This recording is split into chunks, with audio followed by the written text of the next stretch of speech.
Hi, my name's Kaylin, and I worked with Sabrina and Tony. And for our final 2-to-1 takeaway, we decided to take a deeper look at Don Mayer's and Ruth Gibby's chapter on legal and ethical environment for multinational corporations.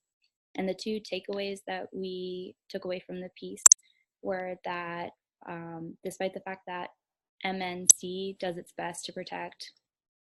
businesses abroad,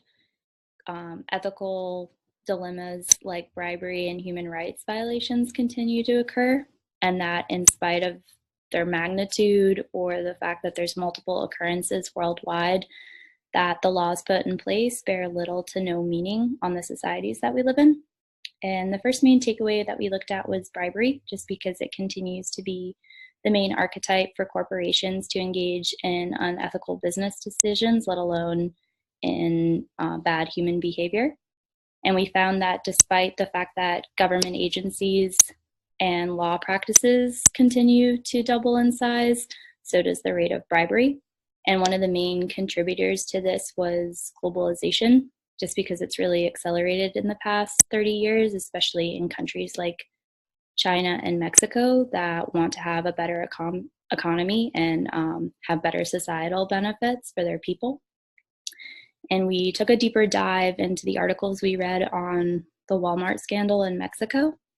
just because we found that in 2005, there was an estimated worth of like 25 million in bribery to expand Walmart throughout the country of Mexico. And that in spite of such a big finding, that when investigators dove even further, like 15 years since 2005, that they keep on finding that senior executives knew about this and did little or nothing to stop the situation. And that although this was such a big deal, since Walmart prides itself on being wholesome and being affordable for the everyday man, at least in the United States, that the company is still intact, in spite of the fact that it lost almost 4.5 billion in stock value at that time, and the fact that its organization was run by these corrupt individuals who, give or take, may have been fired or got a fine, but that bribery just really has little to no bearing on the business societies that we live in, and that if you have enough money, that anything is really humanly possible. Like, you can just continue to do it and it will bear no consequences. Hi, my name is Sabrina, and I worked with Kaylin and Tony on this week's 2+1 assignment. We decided to talk about and explore an analysis on Don Mayer and Ruth Jeb's chapter on legal and ethical environment for multinational corporations, MNCs, and we were able to come up with two takeaways as my team member Kaylin talked about the first takeaway, that really, again, talked about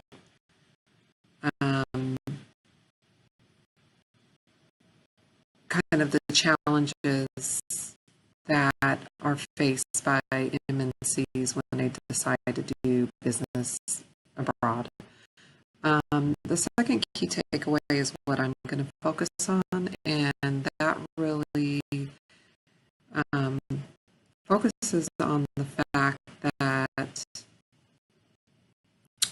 there appears to be this shapeless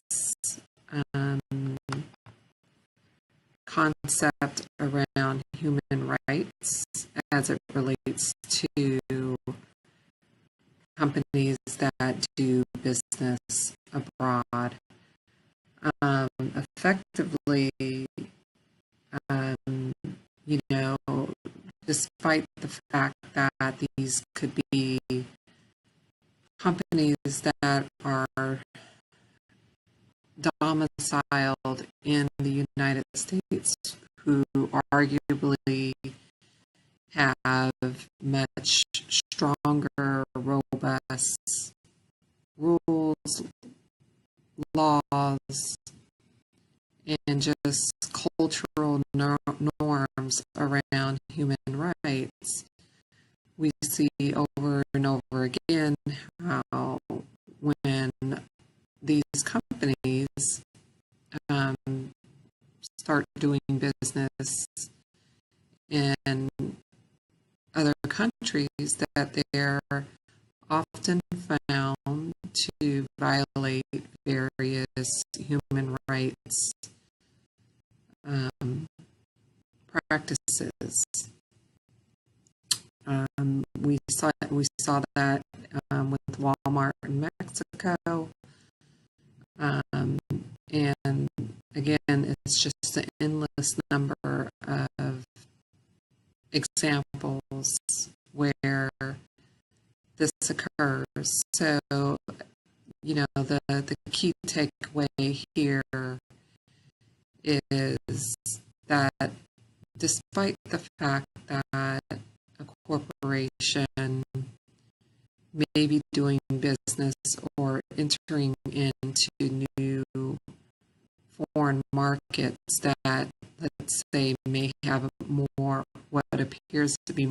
more of a laxed culture around maybe human rights or ethical issues than what we have in the U.S. It doesn't give a corporation the license to violate what the world views as kind of a cultural norm. And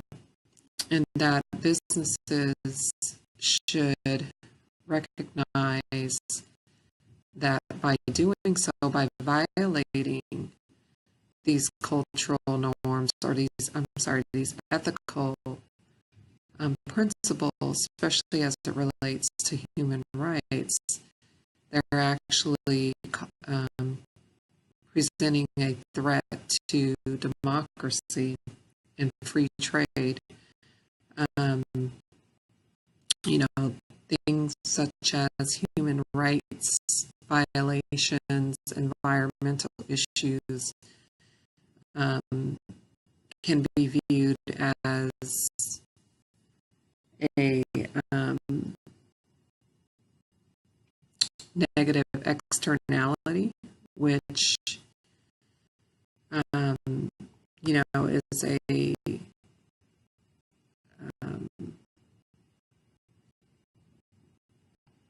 concept of economics that basically, is an expense, and it takes a toll on the economy and on the company, and oftentimes it does come back to kind of bite the company in the butt, where they can actually incur significant penalties and fines and just legal ramifications for not treating people fairly and violating human rights. So,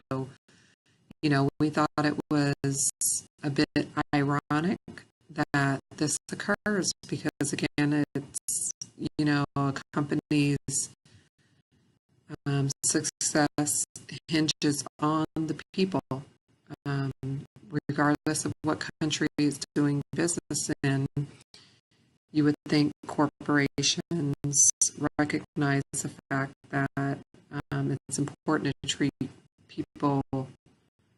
right, that's a fundamental aspect to them in their ability to be successful abroad. But time and time again, um, we hear these stories of large corporations who know better, who violate these rules.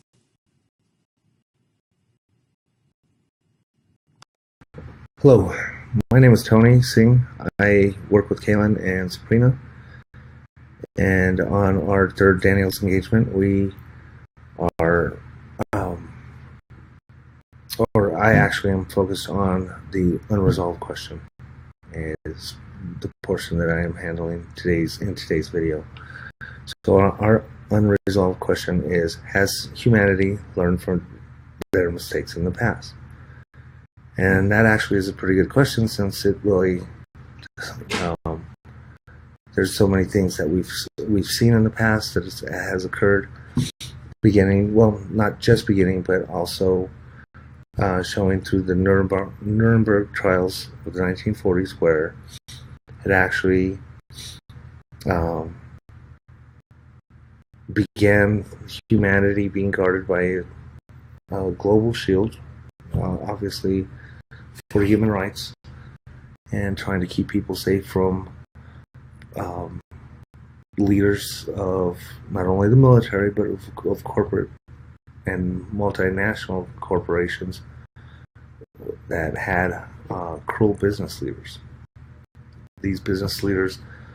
have been known to not only push people out of their homes. The government has actually killed people, used monies to basically get more military power, roadways, and force people out of their homes. So the other thing that we were looking at is the Walmart bribery, and how they were using money, and millions of dollars of money, to open stores close to historic landmarks, such as the pyramids that they had. The amount of money that was spent there was incredible, and of course it was denied by Walmart and all their CEOs. But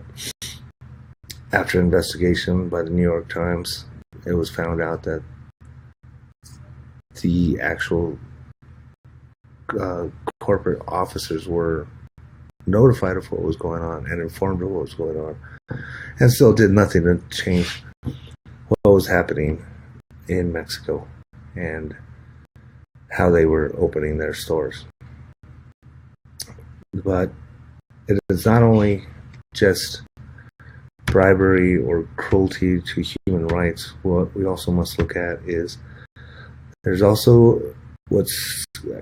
been in the news quite a bit lately is the Me Too program, and this is about women that have been sexually assaulted or sexually mistreated in the workplace, which has become a very big focus of the American government as of late, and something that I think we all need to pay attention to and really take a look at in the business community. Is it really happening where you're working, or is it, why does it continue to happen? Why did it take so long for this to actually be brought to the public attention? But we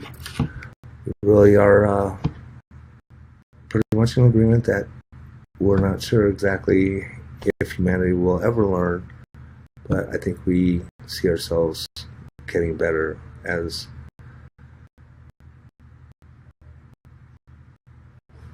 an international community to make things right.